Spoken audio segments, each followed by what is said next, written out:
পূর্ব বর্ধমানের রাজুয়া গ্রামে বোমা বিস্ফোরণের ঘটনায় জাতীয় তদন্তকারী সংস্থা অর্থাৎ এনআইএর তদন্ত চেয়ে কলকাতা হাইকোর্টে মামলা দায়ের করেছেন যুব তৃণমূলের পূর্ব বর্ধমান জেলা কমিটির সহসভাপতি আইনজীবী শুভেন্দু দাস। এই নিয়ে টিএমসির অন্দরেই শোরগোল পড়ে গেছে। এই পরিস্থিতিতে দল বিরোধী কাজের দায়ে শুভেন্দুকে বহিষ্কার করেছে শাসক দল। বুধবার সন্ধ্যায় সাংবাদিক বৈঠক করে ওই সিদ্ধান্তের কথা জানিয়েছেন পূর্ব বর্ধমান জেলা তৃণমূলের সভাপতি রবীন্দ্রনাথ চট্টোপাধ্যায়। তিনি জানান, দলের সর্বভারতীয় সাধারণ সম্পাদক অভিষেক বন্দ্যোপাধ্যায়ের নির্দেশে পেশায় আইনজীবী শুভেন্দু দাসকে আজীবন তৃণমূল থেকে বহিষ্কার করা হয়েছে। কি বলছেন রবীন্দ্রনাথ চ্যাটার্জি, তৃণমূল সভাপতি, শুনুন।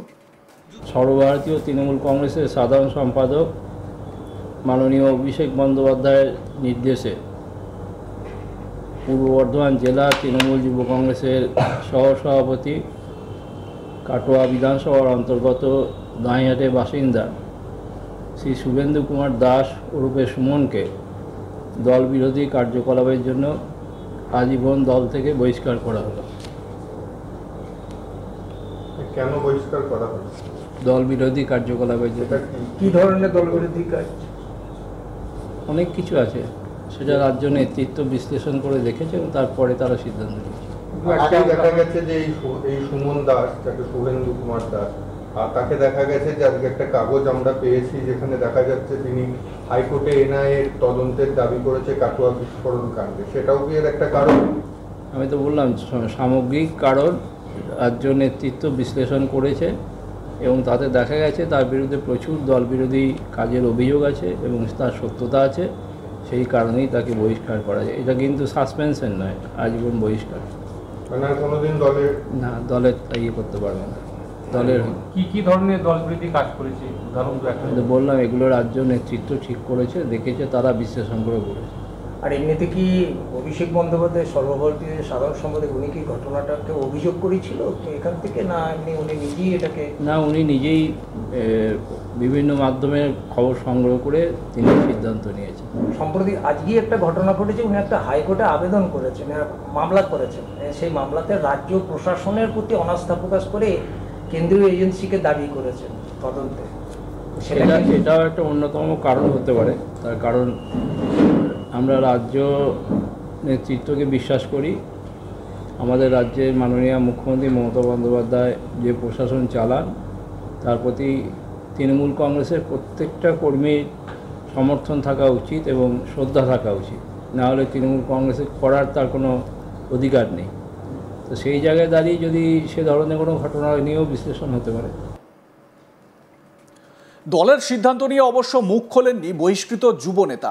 তিনি শুধু বলেন, এনআইএ তদন্ত চেয়ে তিনি যে আবেদন করেছেন সেখানে কোথাও টিএমসি কর্মী বা দলের যুব সহ সভাপতির উল্লেখ নেই।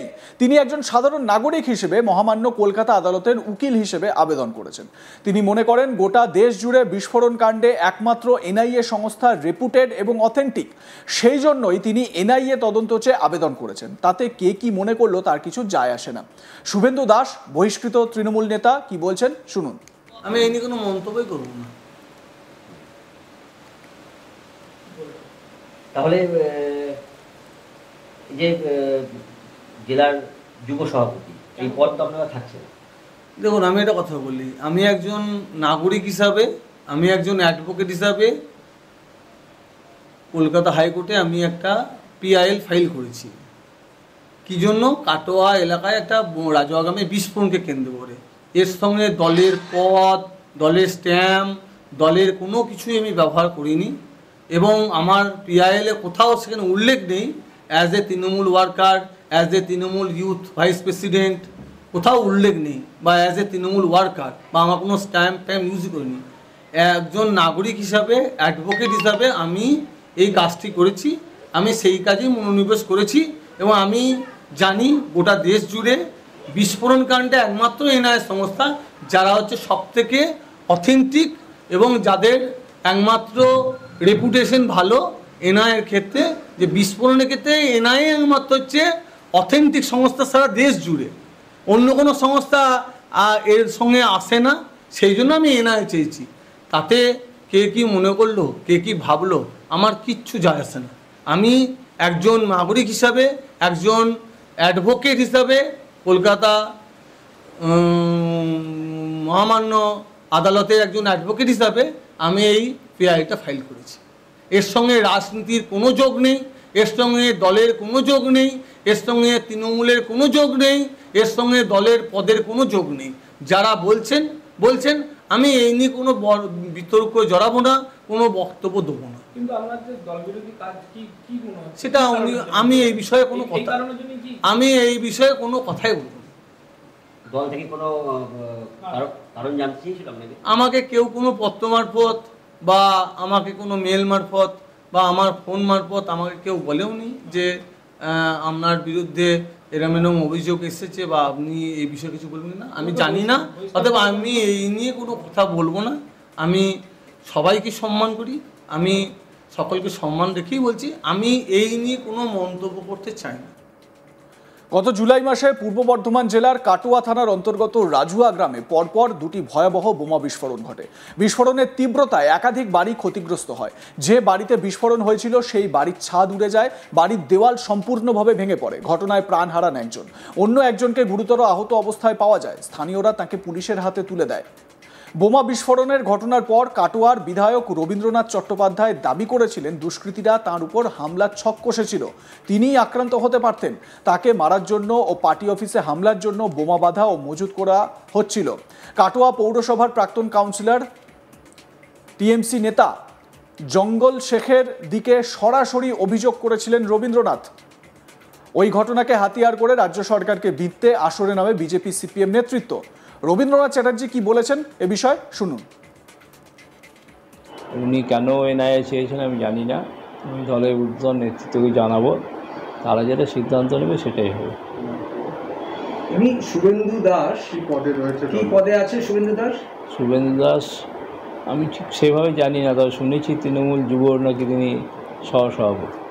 কিন্তু উনি বারবার বলছেন যে এমএলএ মানে নিরাপত্তাহীনতায় ভুগছেন, শহরের নিরাপত্তাহীনতা, এই কারণে কাটোয়া পুলিশি তদন্তের উপর ওনার ভরসা নাই, ওই জন্যই কেন্দ্রীয় এজেন্সির উপরে তদন্ত ভার দেওয়ার জন্য হাইকোর্টের দ্বারস্থ হচ্ছে।